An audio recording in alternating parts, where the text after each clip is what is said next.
இயேசு கிறிஸ்துவின் இடையற்ற நாமத்தில் அன்பினால் வாழ்த்துக்கள். என்ன கேட்கிற உங்களுடைய வாழ்க்கையில ஆண்டவர் ஒரு பெரிய கம்பேக் சீசனை வைத்திருக்கிறார். எதையோ இழந்திருக்கிறீங்க, சிலதை உங்களை விட்டு போயிருக்கு, எல்லாம் உங்களை திரும்பி வந்து சேருகிற காலம். ஆண்டவர் திரும்ப உங்களை பொசிஷன் பண்ற காலம். இதை பற்றி டீட்டெயிலா நம்ம பேசுறதுக்கு முன்னாடி ப்ரேயர் பண்ணிடலாமா? ஸ்தோத்திரிக்கிற ஆண்டவரை துதிக்கிறோம் அப்பா, மகிமைப்படுத்துகிறோம். நல்ல பிதாவே உமக்கு நன்றி. இந்த நாளிலும் உங்களுடைய வார்த்தையின் வல்லமை என்னை கேட்கிற ஒவ்வொருடைய வாழ்க்கையிலும் மறுபடியும் அவர்களை எழும்ப செய்யட்டும் ஆண்டவரே. மறுபடி நீர் வைத்திருக்கிற காரியங்கள் இவர்கள் வாழ்வில் நிறைவேற, அந்த பர்பஸ் ஃபுல்ஃபில்மெண்ட்டுக்குள்ளாக, அந்த ப்ராமிஸ் நிறைவேறுதலுக்குள்ளால இவர்களை கொண்டு செல்லட்டும் என்று ஜெபிக்கிறேனப்பா. இந்த வார்த்தையின் வல்லமை வெளிப்படட்டும். இயேசுவின் நாமத்தில் ஜெபிக்கிறோம் சுவாமி, ஆமென். மத்தேயு 2வது அதிகாரத்துல ஒரு சம்பவம் இருக்கிறது. இயேசு குழந்தை பிறந்தாச்சு. இப்போ இஸ்ரவேல்ல இயேசுவும் அவங்க அம்மா அப்பா யோசேப்பு மரியாள் இங்க இருக்கிறாங்க. ஆனால் ஒரு பெரிய பிரச்சனை இங்க வரப்போகுது. அதனால நீ இஸ்ரவேலிலிருந்து எகிப்துக்கு போ அப்படின்னு சொல்லிட்டு மத்தேயு 2வது அதிகாரம் 13வது வசனத்தில் தூதனால் எச்சரிக்கப்படுகிறார் யோசேப்பு.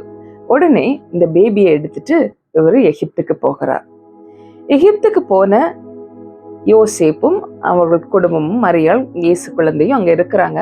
சில வருடங்களுக்கு பின்பாய் மத்தேயு 2வது அதிகாரம் 20வது வசனத்துல சொல்லுகிறது, நீ எழுந்து பிள்ளையும் அதன் தாயும் கூட்டிக் கொண்டு இஸ்ரவேல் தேசத்துக்கு போ. இதுவும் தூதனால் யோசேப்புக்கு சொல்லப்படுகிறது. இப்போ அவங்க திரும்பவும் இயேசு குழந்தையை எடுத்துட்டு இஸ்ரவேலுக்கு திரும்பி வர்றாங்க. இந்த போர்ஷன் எல்லாம் அநேக நேரத்தில் நம்ம சும்மா வாசிட்டு போயிடுவோம்.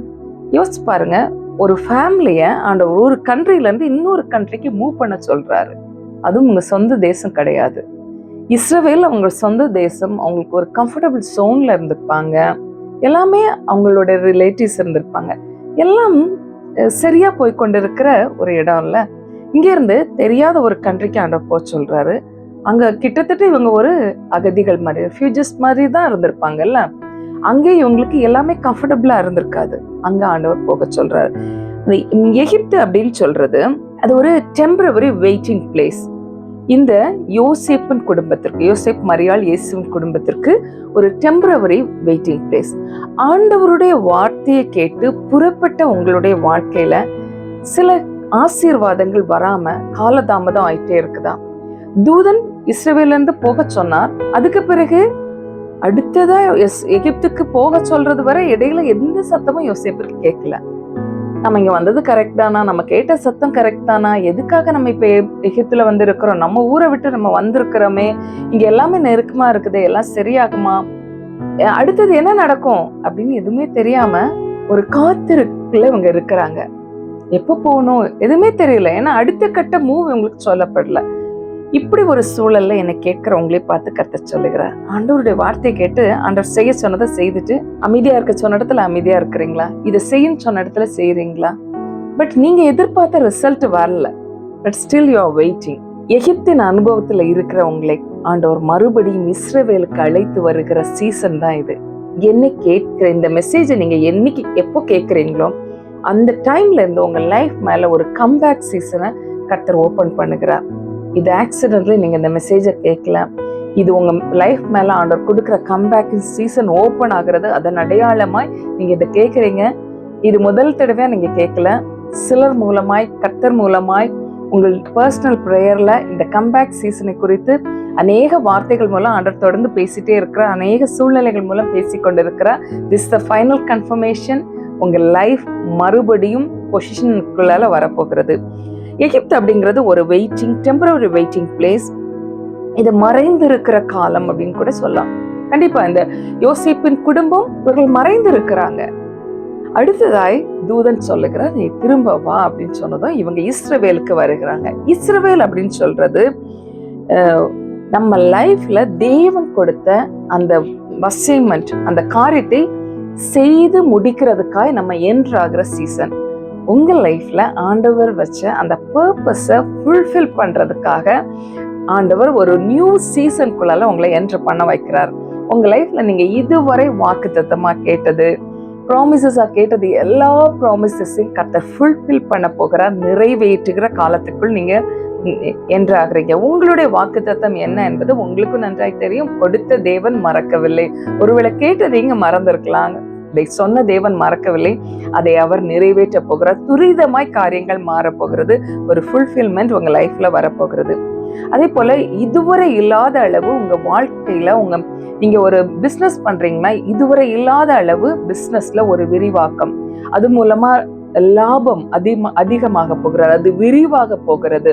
மினிஸ்ட்ரி பண்ணிட்டு என்ன கேட்கிற பாஸ்டர்ஸ், மிஷனரி ஒர்க் பண்ணிட்டு இருக்கிறவங்க, நீங்க என்ன ஊழியம் செய்துட்டு இருந்தாலும் உங்க லைஃப்ல இதுவரை இல்லாத கனிகளை, ஃப்ரூட்ஃபுல்னஸ் அனுபவிக்கிற காலம். அநேக ஆத்துமாக்களை கொடுக்க போகிறார். உங்கள் ஊழியம் விரிவாக போகிறது. எல்லைகளை கடந்து நீங்கள் போக போகிறீர்கள். ஒரு பெரிய ஊழியத்துல ஒரு பெரிய ஓப்பனிங்க கர்த்தர் உங்களுக்கு கொடுக்கிறார். This is season. இந்த ஜூன் மாதத்துல மிட்ல நான் இதை பேசி கொண்டிருக்கிறேன். இதை கேட்கிற நீங்க ஜூன் மாதத்துல இதை கேட்பீர்கள்னா, ஜூன் மாதம் ஜூலை மாதத்துல இந்த ஓப்பனிங் வைடர் ரிலம்ல ஓப்பன் ஆகிருக்கிறதையும், நீங்க நியூ ஏரியாஸ்குள்ள என்ட்ராகிறதையும், நியூ ரீஜனுக்குள்ள என்ட்ராகிறதையும், புதிய ஸ்பிரிச்சுவல் ரிலம்குள்ள என்ட்ராகிறதையும் எக்ஸ்பீரியன்ஸ் பண்ற டைமா இருக்கும். எஸ்பெஷலி ஊழியம் செய்கிறவர்களா இதை பேசிக்கொண்டு இருக்கிறேன். இன்னும் பிசினஸ் மற்ற இதுல இருக்கிறவங்களுக்கெல்லாம் பெரிதான ஆசீர்வாதங்கள் காத்திருக்கிறது. தொடர்ந்து ஆண்டவரோட கனெக்டடா இருங்க. உங்க ஆண்டவர் உங்க மேல வைத்த திட்டத்துக்குள்ளார நீங்க அழகா என்ட்ராகிற டைம் இது. This is a comeback season. சோர்ந்து போக தேவையில்லை. ஐயோ எவ்வளவு நாள் நான் வெயிட் பண்ணோம், இன்னும் நான் வெயிட் பண்ணிட்டே இருக்கணும், உண்மையிலே ஆண்டவர் அழைச்சாரா, உண்மையிலே இந்த ஊழியத்தை ஆண்டவர் தான் கொடுத்தாரா, இப்படிப்பட்ட நிறைய கேள்விகளோட கேட்கிற உங்களை பார்த்துதான் சொல்கிறேன். உங்கள் வாழ்க்கையில ஒரு பெரிய அற்புதமான சீசன் திறந்துருச்சு. எக்ஸ்பீரியன்ஸ் பண்ண போறீங்க. நம்ம ஜெபிக்கலாமா? நன்றி ஆண்டவரே, உமக்கு நன்றி. இந்த நாளில் எனக்கு கேட்கிற ஒவ்வொருடைய வாழ்க்கையில புதிய சீசனை, ஒரு கம்பேக் சீசனை நீர் நியமித்து விட்டதற்காய் நன்றி. அதை இந்த நேரத்துல இந்த பரலோகம் ஓபன் பண்ணுவதற்காய் நன்றி ஆண்டவரே. இந்த நியூ சீசன்ல என்றாகிற இவர்களுடைய வாழ்க்கையில் நீர் யார் என்பது இவர்கள் மூலமாய் நிரூபிக்க போவதற்காய் நன்றி. வாக்குத்தத்தங்கள் நிறைவேற போவதற்காய் நன்றி. ஊழிய எல்லைகள் விரிவாக போவதற்காய் நன்றி. பிசினஸ் கனெக்ஷன்ஸ் எஸ்டனாக போவதற்காய் நன்றி. பிசினஸ்ல நல்ல ரிவார்ட்ஸ், நல்ல பிளெஸிங்ஸ் கிடைக்க போவதற்காய் நன்றி. இவர்கள் செய்கிற வேலைகளை கையிட்டு செய்கிற ஒவ்வொன்றிலும் ஆசீர்வாதம் கிடைக்க போவதற்காய் நன்றி. குறிப்பாய் குழந்தை பாக்கியத்திற்காய் காத்திருக்கிறவர்களுக்கு ஒரு நியூ லெவலை நீங்க திறந்து கொடுக்க போவதற்காய் நன்றி. இவ்வளவு நாள் இது மறைஞ்சிருந்துச்சு, இது எப்படி நமக்கு தெரியாம போச்சு அப்படிங்கிற சில புதிய விஷயங்களை இவர்களுக்காய் திறந்து கொடுத்து அந்த ஆசீர்வாதத்துக்குள்ள நீங்க என்று செய்ய வைக்க போவதற்காய் நமக்கு நன்றி சொல்லுகிறோம். என்னை கேட்கிற ஒவ்வொருவருக்கா ஜெபிக்கிறோம். குறிப்பாய் மேரேஜுக்காய் காத்திருக்கிறவர்களுக்காக ஜெபிக்கிற ஆண்டவர், அவங்களுக்கான லைஃப் பார்ட்னரை கனெக்ட் பண்ணுகிற நாட்களா இந்த வருகிற நாட்கள் மாறப்போவதற்காய் நன்றி. அநேக வருடங்களை காத்து சோர்ந்து இனி இது நடக்குமா நடக்காதான் கொஸ்டினோட இருக்கிறவர்களுக்கு இதை சொல்லுவதற்காக நன்றி. இந்த காரியங்கள் நிறைவேறட்டும் இயேசுவின் நாமத்தில். இந்த நேரத்துல என்னென்ன காரியங்களோட வேதனையோடு என்னை பார்த்து கொண்டு இருக்கிறார்களோ சூழ்நிலையெல்லாம் பார்க்கிற கர்த்தருடைய கரம் இவர்களுக்காய் செயல்படட்டும். சூழ்நிலைகள் மாறட்டும், நெருக்கங்கள் மாறட்டும், போராட்டங்கள் மாறட்டும், ஒரு பெரிய மாற்றம் உண்டாகட்டும் அப்பா. நெருக்கத்திலிருந்து விசாலத்திற்குள் கொண்டு செல்வதற்காக நன்றி ஆண்டவரே. நெருக்கங்கள் முடிந்து அப்பா இஸ்ரவேலின் சந்தோஷத்திற்கும் மகிழ்ச்சிக்குள்ள நீ கொண்டு வருவதற்காக நன்றி. மறுபடியும் சியோனை சுற்றி நடக்க போவதற்காக உமக்கு நன்றி. நல்ல அற்புதமான நாட்கள் இவர்களுக்கு முன்பாய் நீர் திறந்து விட்டதற்காக நன்றி சொல்லுங்க. நீ கேட்கிற ஒவ்வொருடைய வாழ்க்கையில் இந்த வார்த்தைகள் அப்படியே நிறைவேறட்டும். இயேசுவின் நாமத்தில் ஜெபிக்கிறோம் சுவாமி, ஆமென். சந்தோஷமா இருங்க. உங்க லைஃபோட ஒரு சூப்பரான கம்பேக் சீசன் இது. எல்லார் கண்களும் ஆச்சரியப்படுகிற விதத்தில் கர்த்தர் உங்க வாழ்க்கையில அற்புதங்களை செய்கிறத சுற்றி இருக்கிற கண்கள் பார்க்க போகிறது. God bless you.